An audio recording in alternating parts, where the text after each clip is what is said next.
Hello guys, good evening. Kamusta na po kayo? Aba, ayun yung tingin ng aking sombrero at pagkakaganda. Ay, kung ano yung pula ng labi ko, siya rin ang pula ng aking ng aking sombrero. Hello guys, yung pong yung pong kilay ko. Yung pinaka-eyeliner ko po yan. And then, yung aking lips, yung po ay gawa din na dito po sa sa Israel.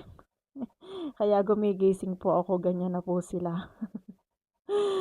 Akala niyo lagi po ako naglalagay ng eyeliner, naka-lipstick, hindi po.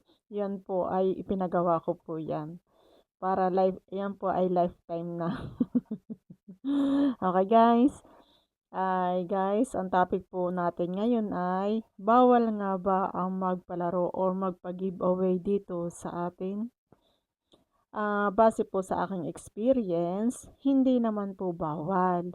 Ang bawal laang po guys ay pag yung po mga money involved, magkakaroon po kayo ng violation.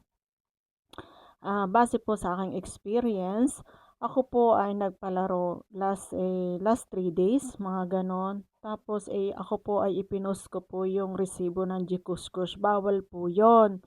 Yon. Ang gusto lang po ni Lolo Mets, yung pwede po nating ibigay ay mga star lala. Yun lang po guys, ang po pwede. Yun, kasi ayoko din naman po na kayo po ay magkaroon ng violation. Kaya po ako ay gumawa po ng ganito na video.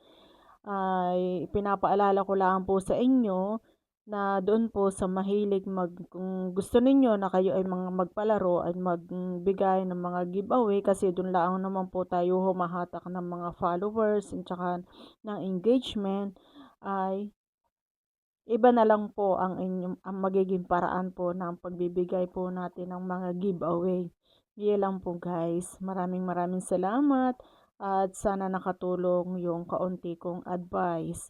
Okay guys, para hindi po kayo magkaroon ng violation. Thank you. Ganda ng aking sombrero, no? Bye guys. Bye.